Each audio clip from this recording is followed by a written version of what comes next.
three of them, I think, genuinely believed that the American Revolution had been fought by 13 separate sovereign countries that joined together to wage war.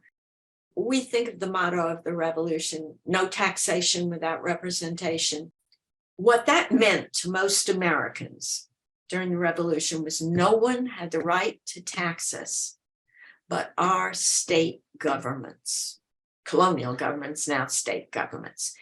People who lived among us, people who earn their living, even if they might be richer, earn their living like we do, who understood our needs and who wanted that tax money to go into improving our state. The federal government was, in their minds, an attack on this. It was an attack on the authority of the state governments to determine who they would trade with, what import duties they would charge. The federal government was going to be in charge of that. The federal government was going to make laws for all 13 states. And so I think Elbridge Gerry thought that this was simply a rejection of the revolution. Mercy Otis Warren, who was also from Massachusetts, who was one of the leading propagandists against the Constitution, great patriot of the American Revolution, Samuel Adams, who could be more of a patriot during the Revolution. All three of these people were ardent anti-federalists. Though I can't read their minds, I think that they genuinely believed that the Constitution was a denial of the goals of the revolution.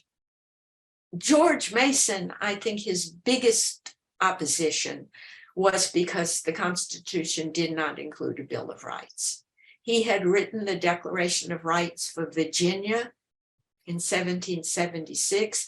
Edmund Randolph was somewhat wishy-washy throughout his entire political career. He had been governor of the state of Virginia at age 25. The Randolph family were among the ruling elites of Virginia. He began supporting Madison's proposals. In fact, he presented Madison's ideas for the Constitution to the convention, because Madison was this little guy who wasn't much of an orator, and Edmund Randolph was a tall, attractive, confident man. And so Madison asked him to present his agenda to the convention. Then, as the convention went on, Edmund Randolph decided, I'm not sure, as a Virginian, I like this. He refused to sign the ultimate Constitution. Then he supported the Bill of Rights.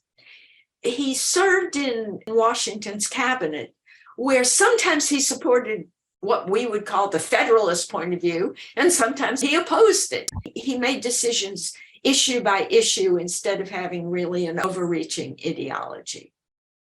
And so those are the three men who did not sign the Constitution.